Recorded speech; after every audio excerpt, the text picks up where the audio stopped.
이제 오바댜서를 상고할 수 있도록 은총을 베풀어 주신 것을 감사를 드립니다. 비록 구약의 소선지서이지만 이를 통해서 오늘날 말세를 만난 우리들에게 무엇을 말씀하시는가 깨닫는 귀한 은총을 오늘도 허락하여 주시옵소서.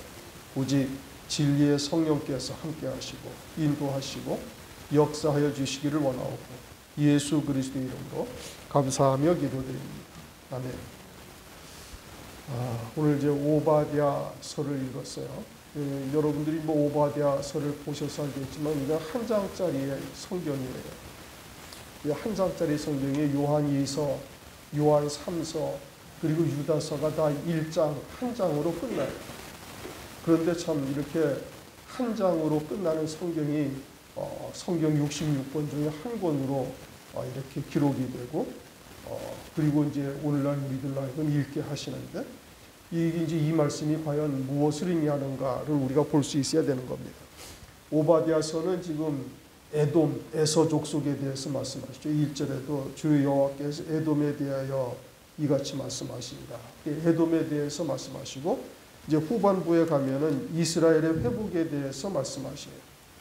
뒤에 가서는 이스라엘의 회복. 그러니까 딱 두 가지를 말씀하시는 겁니다. 에돔의 심판 그리고 이스라엘의 회복, 유다의 회복 이것을 말하고 있어요. 그리고 이 오바댜서가 기록된 때가 언제냐면 유다가 멸망한 직후입니다.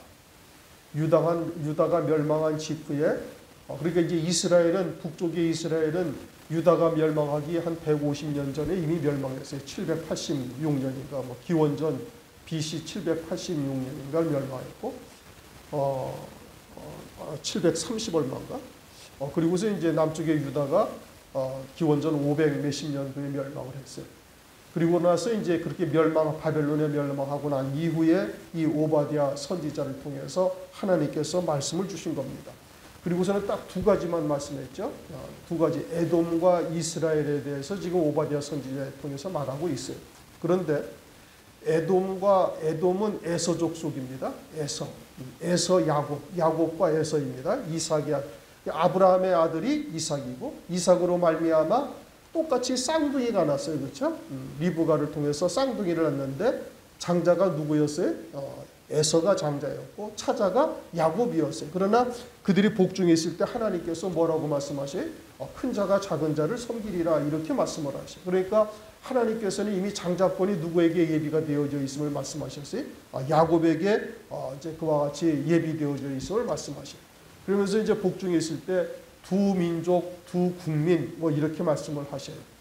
그러니까 한 아버지를 통해서 잉태된 두 아들인데도 불구하고 하나님께서는 야곱은 내가 사랑하고 에서는 미워하였다 하면서 말씀하시면서 그들이 두 민족, 두 국가인 것을 말씀하시고 이들이 창세기 25장에 보면은 에서는 들사람이다.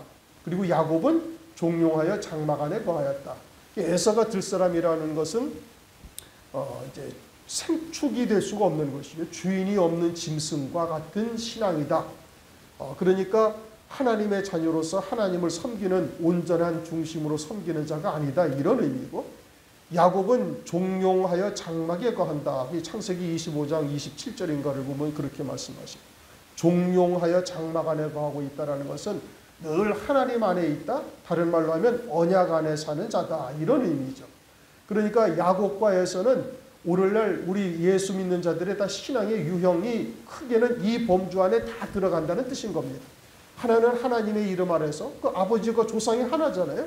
그러니까 다 같이 예수를 믿는 그리스도인으로서 살고 있으되 뒷사람처럼 살고 있는 자와 종용하여 장막 안에 있는 자, 즉 하나님의 언약 안에 사는 자, 신실한 성도와 그러지 못한 자, 이제 혼잡한 말씀 사람에게며 이와 같은 것에 속한 자, 땅에 속한 자와 하늘에 속한 자, 영에 속한 자와 육에 속한 자 이렇게 구별이 딱 된다 이겁니다. 그리고 이와 같이 에돔과 같은 에서 족속과 같이 들사람과 같이 땅에 속한 자요 육에 속한 자요 또는 혼잡한 말씀으로 살고 있는 자, 사람의 계명으로 살고 있는 자들은 결국 하나님으로부터 준엄한 심판을 받고 완전히 멸망된다. 완전히 오늘 말씀에도 수탐돼도 완전히 다 수탐될 것을 말씀하고 있는 거예요. 그런데 유다는 지금 어떤 상황이라고? 멸망했어요. 하나님의 백성이 유다라 하는 자도 지금 멸망을 했는데, 그런데 그들에 대한 회복을 말씀하고 있는 거예요. 왜요? 그들은 이스라엘 백성들이요, 그들은 하나님의 언약 안에 있는 자들. 비록 바벨론에 멸망당했지만 포로로 가 있다가 나중에 그들은 다시 회복되어져서 가나안이라는 고토로 돌아오는 것을 나타내고 있어요. 그것을 말씀을 통해서 계시하고 있다 이겁니다. 그러면 이것이 오늘날 우리들에게 무엇을 말하는가? 오늘날 우리들에게도 이와 같은 영적인 이스라엘이 돼 이처럼 혼잡한 말씀으로 사는 자와 신실한 진리의 말씀으로 사는 자, 영에 속한 자와 육에 속한 자, 하늘에 속한 자와 땅에 속한 자들이 있을 것이고, 이와 같이 땅에 속한 자들, 또 혼잡한 말씀으로 사람의 계명으로 살고 있는 자들은 결국 이들과 같이 완전한 멸망에 이르게 되어지는데, 장차 환난 날에 하나님의 진노의 심판의 대상이 될 것을 말씀하고 있어요.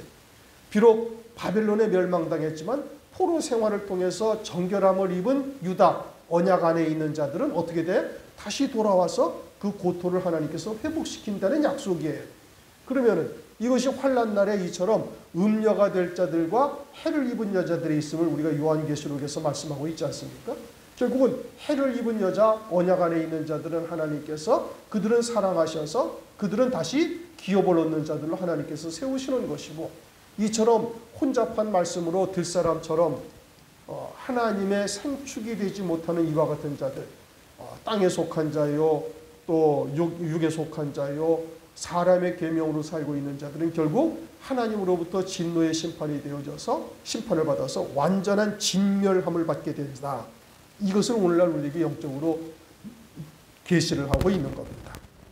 이 오바댜서가 단 한 장짜리의 말씀이지만 유다가 멸망한 뒤에 하나님께서 구약의 선지자에게 주신 단 한 장짜리의 말씀이지만 이것이 당시의 상황을 통해서 만세를 만난 우리들에게 주시는 말씀이고, 더 구체적으로는 환난 날에 이처럼 야곱 족속과 에서 족속으로 완전히 구별되는 겁니다. 그건 숫자의 많고 적음에 좌지우지되질 않아요. 하나님은 다수를 기뻐하지 아니하셔서 광야에서 딱 출애굽한 60만 명여 명 가운데 딱 2명만 가나안 땅에 들어가고 나머지는 광야에서 다 멸망당하지 않습니까? 그러니까 대세를 이루고 있다 해서 그들이 진리다, 하나님이 함께 하신다, 그거는 보장할 수가 없다 이겁니다. 그러니까 말세에 이와 같이 하나님의 장막 안에서 종용하여 하나님의 언약 안에 머무는 자들은 그들이 비록 이처럼 바벨론에 멸망당하고 포로로 잡혀가는 여러 가지의 고난 또는 환난, 역경을 겪는다 할지라도 진리 안에 있는 자들은 하나님께서 반드시 구원하시고, 그리고 이처럼 사람의 계명으로 들 사람처럼 하나님을 온전히 주로 섬기고 있지 아니한 자들은 결국 하나님의 진노의 심판을 받게 되어질 것에 대한 계시를 말씀하고 있다. 이런 의미인 겁니다. 1절 오바댜의 묵시라, 환상이죠. 당시에는 환상을 통해서 하나님의 뜻을 나타내신 거예요. 오늘날은 이러한 말씀을 통해서 그 당시 보여주셨던 환상이 무엇인지 이제는 성령 안에서 깨닫게 하시는 거예요. 젊은이는 환상을 보며 사도행전 2장 17절에 그렇게 말씀하셨잖아요. 그러니까 이 묵시, 환상을 통해서 보여주신 말씀을 오늘날은 이 말씀을 통해서 그 환상이 무엇인지를 이제 성령 안에서 깨닫게 하신다 이겁니다. 그래서 깨달은 그 결과는 뭐예요? 이것이 음녀교회와 해입은 여자에 대한 말씀이다 이런 의미예요. 결국은 환난 날에 이와 같이 진멸함을 받을 자와 구원 얻을 백성에 대한 계시다. 말씀드린 것처럼 이제 유다가 이제 막 멸망한 때인 겁니다. 그와 같은 때에 오바댜에게 말씀을 주신 거예요. 여호와의 묵시라, 주 여호와께서 오바댜의 묵시라, 주 여호와께서 에돔에 대하여 말씀같이 말씀하시니라. 우리가 여호와께로 말미암아 소식을 들었나니 곧 사자가 열국 중에 보내심을 받고 이르기를 너희는 일어날지어다 우리가 일어나서 그로 더불어 싸우자 하는 것이니라. 사자가 열국 중에 보냄을 받았다는 거예요. 그런데 이제 당시에 바벨론에 의해서 유다가 멸망당할 때 이 에돔이라는 나라가 바벨론과 연합국을 이루어서 유다가 멸망할 때 같이 그 침략을 하고 유다를 유린하는 일에 동참을 합니다. 그런데 그와 같이 이제 유다가 멸망하고 이제 끝났죠. 그런데 사자가 열국 중에 보내심을 받고 이르기를 너희는 이럴지다 우리가 일어나서 그로 더불어 싸우자. 누구로 더불어 싸운다는 거예요? 에돔과 더불어 싸우자라고 한다는 겁니다. 당시의 패권 국가인 바벨론 등으로 에돔을 대적해서 이제는 에돔을 대적하게 하신다는 말씀이죠. 말씀드린 것처럼 지금 유다가 막 멸망한 거예요. 그때 에돔이 바벨론과 연합군을 이루어서 유다를 멸하는 데 일조를 하고 바벨론과 에돔이 동맹을 맺었던 것이죠. 그런데 이제 하나님께서 그들의 마음을 바꾸어서 에돔을 대적하게 하신다는 겁니다. 하나님께서는 전능하시고 천지와 만물의 주권자가 되시니까 바벨론의 마음을 주장하시고 또 그 주변국들의 마음을 주장하셔서 이와 같이 행하시는 거예요. 무엇으로 왜 하나님께서 그러면 에돔을 멸망하게 하시느냐? 10절 11절을 한번 읽어보십시다. 네가 네 형제 야곱에게 행한 포악을 인하여 수욕을 입고 영원히 멸절되리라. 네가 멀리 섰던 날 곧 이방인이 그의 재물을 늑탈하며 외국인이 그 성문에 들어가서 예루살렘을 얻기 위해 제비 뽑던 날에 너도 그들 중 한 사람 같았었느니라. 그러니까 바벨론과 연합해가지고 유다를 치는 일에 동참을 하고 유다 땅을 빼앗고 그 유다 백성들이나 거기에 있는 재물들을 탐하는 일에 하나가 되어졌던 것이죠. 그리고 멸망한 유다 나라는 이제 포로를 통해서 돌이켜서 나중에 가나안 땅에 돌아오게 하고 성전을 짓게 하는 것은 우리가 이미 알고 있죠. 그런데 에돔 나라는 이제 이 이후에 완전히 멸망당해서 이제 사라져버리고 마는 겁니다. 그렇게 유다는 비록 징벌을 당해도 당시의 나라가 없어지고 포로로 잡혀가고 이와 같이 되어져도 다시 하나님께서 회복시키는 놀라운 은혜를 우리에게 베풀어 주시는데, 그런데 이 에돔은 이제 그 일로 인해서 완전히 멸망하게 되는 것이죠. 이제 이것이 말세를 만난 우리들에게 이미 말씀드린 것처럼 야곱과에서 에돔과 그리고 야곱, 이스라엘, 이것은 하나님의 백성들을 의미하는 것이고 신앙의 유형을 말씀하시는 것인데, 이와 같이 하나님께서 에돔 족속을 하나님께서 진멸하시는 거예요. 그 이유는 이스라엘을 이와 같이 침략하고 그들을 멸망케 하는 일에 한 몫을 했던 것을 말씀하고 있는 겁니다. 그런데 이 에돔 족속은 창세기 25장 야곱과에서로부터 그 갈등이 민족적으로 계속 이어져요. 야곱과에서는 야곱이 이제 팥죽한 것으로 장자의 명분을 샀죠.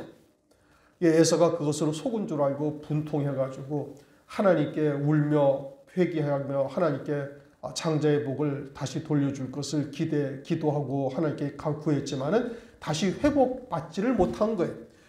야곱이 얍삽 한 것이 아니라 에서가 하나님께서 주시는 장자의 복을 우습게 여기고 아주 가볍게 여긴 죄로 인함인 겁니다.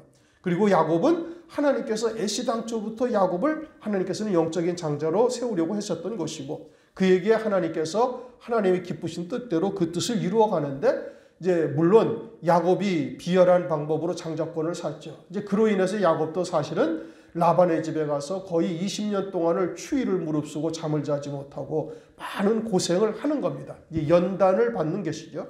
어쨌든 야곱은 그와 같은 장자의 복으로서 하나님 앞에 이제 사랑받는 자가 되어지고, 에돔은 그처럼 장자의 복을 빼앗기고 그것으로 이제 한이 맺혀서 대대손손 야곱 족속을 미워해요.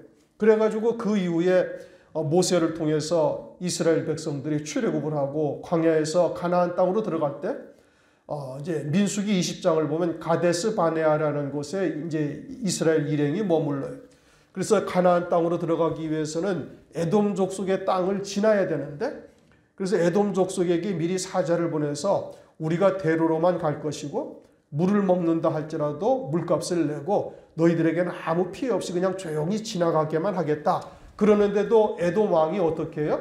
군사를 이끌고 이 야곱, 이 이스라엘 족속들을 대적하려고 막 변방까지 달려와요. 그래서 이제 이스라엘이 발걸음을 돌이켜서 다른 곳으로 이제 광야를 향해서 다른 곳으로 가죠. 그뿐만이 아니라 가나안 땅에 있을 때도 틈만 나면 이 에돔 족속이 이스라엘을 괴롭히고 있음을 말씀하고 있어요. 에스겔서 25장 12절 나 주 여호와가 말하노라 에돔이 유다 족속을 쳐서 원수를 갚았고 원수를 갚았으므로 심히 범죄하였도다. 그러니까 계속해서 이와 같이 에돔 족속과 이스라엘 백성들 간은 갈등이 그냥 계속 이어지고 있음을 말하고 있어요. 에스겔 35장 5절 네가 옛날부터 한을 품고 이스라엘 족속의 환난 때에 곧 죄악의 끝때에 칼의 권능에 그를 붙였도다. 유다를 징벌하실 때에 에돔은 안타까워야 하는데 도리어 바벨론에 합류를 해가지고 유다의 피를 흘리는 일에 동참하게 되어주는 겁니다. 이와 같이 에돔은 이스라엘 집을 망할 때 아주 기뻐하고 또 유다의 멸망하는 것에 대해서 즐거워하고 거기에 있는 땅들이라든지 보물이라든지 이와 같은 것들을 약탈을 했죠. 그런데 사실 에돔 족속과 이스라엘 백성들은 한 아버지의 후손으로서 동일한 어머니의 쌍둥이로 나왔던 자들이거든요. 그러니까 형제가 어려움을 당할 때는 도울 수 있어야 될 터인데 전혀 그러하지를 못한 거예요. 그런데 오늘날 교회가 이와 같은 에돔과 같은 교회, 세상에 속한 교회들이 훨씬 더 많은 부흥과 또 이 여러 가지 많은 사람들이 모이고 그러는 일들이 훨씬 더 그러하죠. 그러니까 세상에서 이렇게 많은 사람들이 모이니까 당연히 이제 권세가 있게 되어지고 재물도 있고 여유도 있고 그러니까 이와 같은 곳들이 하나님이 함께 하신다는 이런 어처구니 없는 주장들을 하기도 하고 자기들이 진리다 이와 같은 이야기들을 하는 겁니다.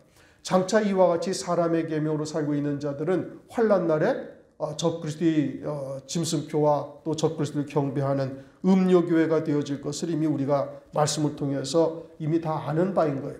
그리고 이와 같은 자들이 이제 신실한 교회들, 해를 입은 여자인 일곱 금초대 교회와 같은 신실한 성도들을 핍박하고 그들을 죽이는 자리에 내어줄 때 이들이 그 일을 감당하고 그리고서는 음료교회가 되어져서 신실한 백성들을 내몰고 이단시하고 죽이는 일을 이제 하게 되어질 것을 성경이 이제 이미 말씀하고 있는 겁니다. 그런데 이와 같이 음료가 되어져서 신실한 백성들을 죽이는 일에 동참했던 이들이 훗날 어떻게 되는가?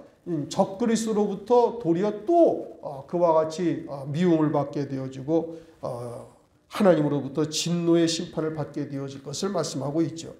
요한계시록 17장 16절 네가 본 바 이 열불 짐승이 음료를 미워하여 망하게 하고 벌거벗게 하고 그 살을 먹고 불로 아주 사르리라.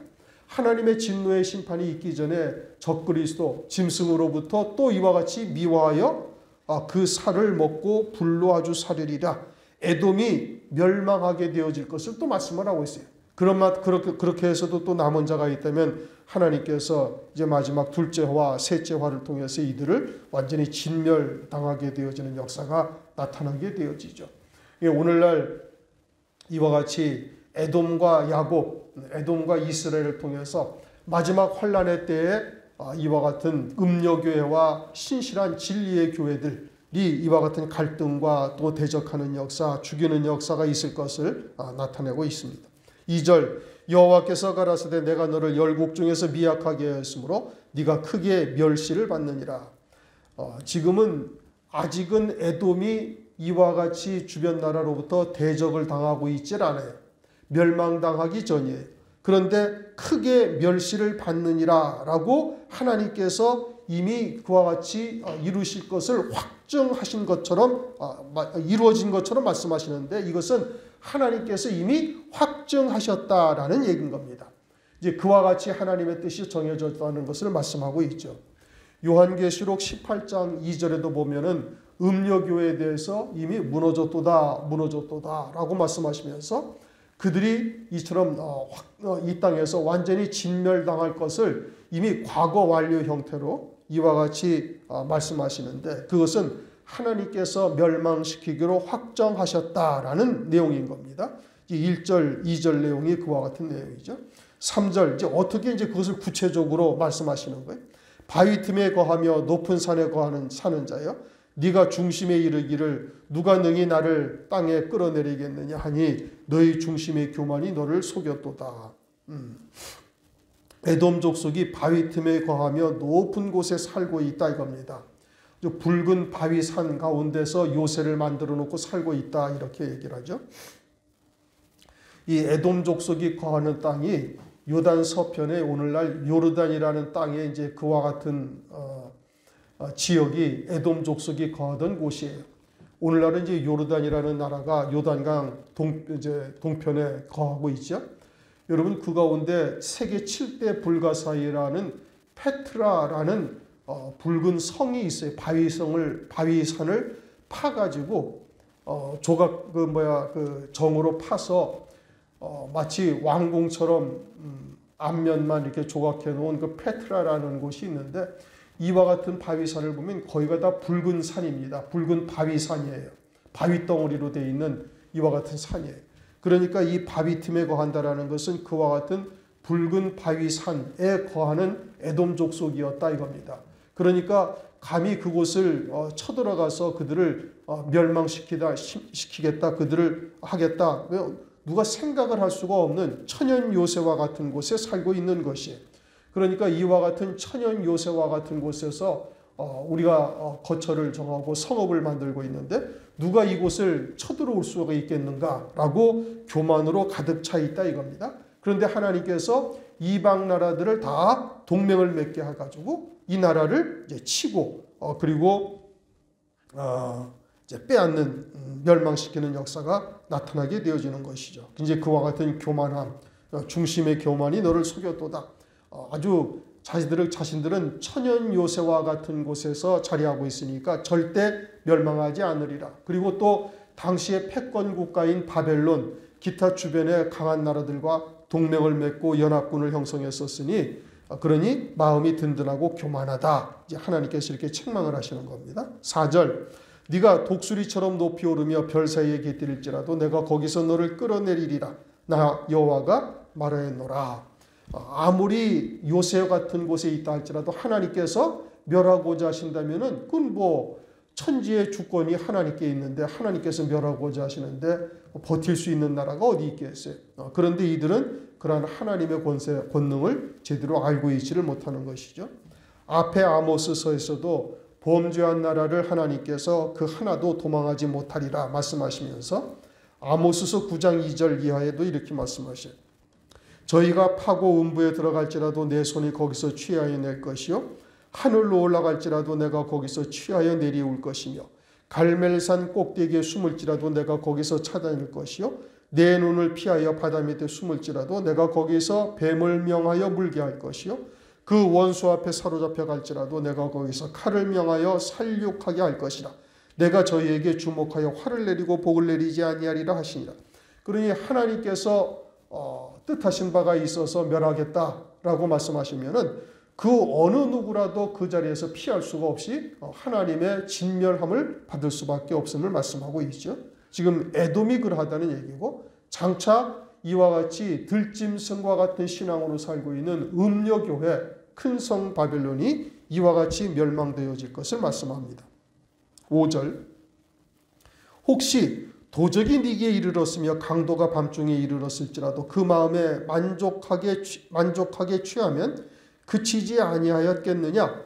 혹시 포도를 따는 자가 내게 이르렀을지라도 그것을 얼마쯤 남기지 아니하였겠느냐. 네가 어찌 그리 망하였는고. 도둑이 들어도 어느 정도만 가져가지 완전히 다 가져가지는 아니한다 이겁니다.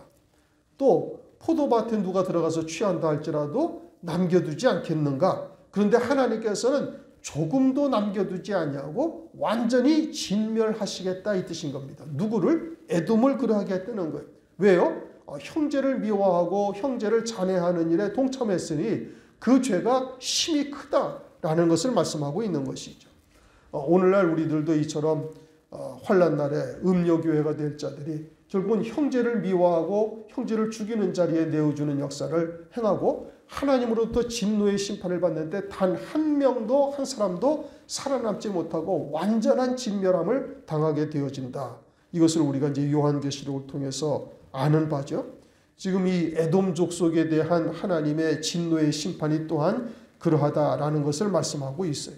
그래서 6절 에사가 어찌 그리 수탐되었으며 그 감춘 보물이 어찌 그리 수탐되었는고.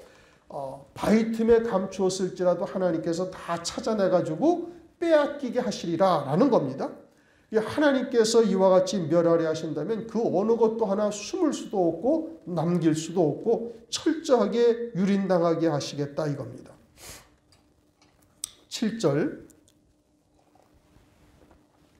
너와 약조한 자들이 다 너를 쫓아 변경에 이르게 하며 너와 화목하던 자들이 너를 속이고 어기며 내 식물을 먹는 자들이 내 아래 함정을 베푸니 네 마음에 지각이 없음이로다. 너와 약조한 자들 동맹한 거죠.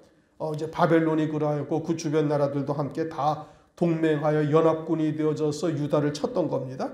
그렇게 약조한 자들이 다시 너를 쫓아서 네 주변 나라에 이제 다 변경에 이르고 화목하던 자들이 그와 같은 자들이 너를 속이고 내 식물을 먹는 자들이 에돔이 조공을 바치던 자들 조공을 바쳐서 그들과 화목해 하던 자들이 네 아래 함정을 베푸니 네 마음에 지각이 없음이로다.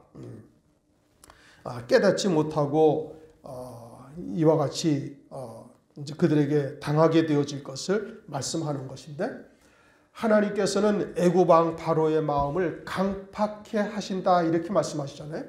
그러니까 그 마음을 강팍해 하거나 여리게 하시는 분도 하나님이신 거예요. 그러니까 주변 나라들이 뭐 동맹을 맺고 또는 조공을 받고 어떤 약조를 맺었다 할지라도 하나님께서 하고자 하시면 그들의 마음을 바꾸어서 그 모든 약조나 동맹이나 이와 같은 것들이 다 소용없게 만드셔가지고 에돔을 완전히 진멸하신다라는 것을 말씀하고 있는 겁니다. 8절 나 여호와가 말하노라 그날에 내가 에돔에서 지혜 있는 자를 멸하며 에서의 산에서 지각 있는 자를 멸하지 아니하겠느냐. 바벨론과 동맹을 맺은 일이 에돔으로서는 지혜롭게 행했다라고 생각을 하는 거예요. 왜요? 당시에 바벨론이 최고의 패권 국가였던 거예요. 오늘날과 같으면 이제 미국과 같은 이와 같은 위치에 있는 것이죠.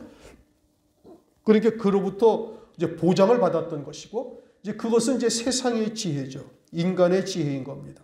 그러나 인간의 지혜보다 하나님의 지혜는 훨씬 더 뛰어나죠. 이사야서 55장 8절 여호와의 말씀에 내 생각은 너희 생각과 다르며 내 길은 너희 길과 달라서 하늘이 땅보다 높음 같이 내 길은 너희 길보다 높으며 내 생각은 너희 생각보다 높으니라. 로마서 11장 33절 깊도다 하나님의 지혜와 지식에 부요하며 그의 판단은 측량치 못할 것이며 그의 길은 찾지 못할 것이로다. 아무리 사람이 지혜를 짜서 자신의 안위를 도모한다 해도 하나님께서 멸하고자 하신다면 모든 것이 다 무용지물이 되는 겁니다. 하나님이 천지와 만물의 주권자가 되시는 것이죠.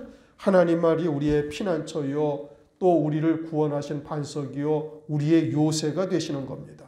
하나님만이 우리의 구원의 뿌리 되신다. 이건 시편을 통해서 우리가 누누이 상고해봤던 바이죠.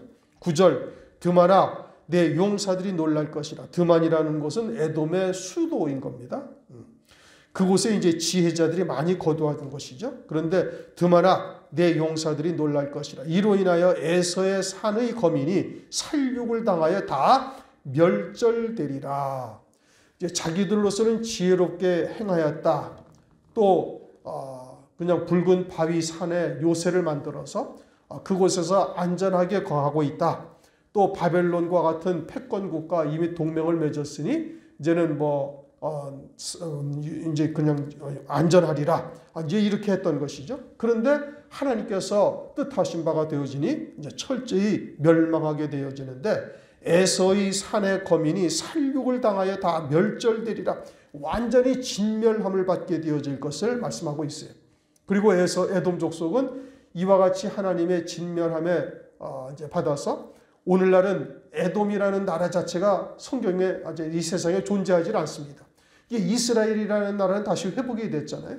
그러나 에돔이나 바벨론이나 이와 같이 대적하던 자들은 결국은 세상에 그 존재가 나라 자체가 다 사라지고 없어져 버리고 말한 것이죠. 그래서 에서의 산의 거민이 살육당하여 멸절되리라.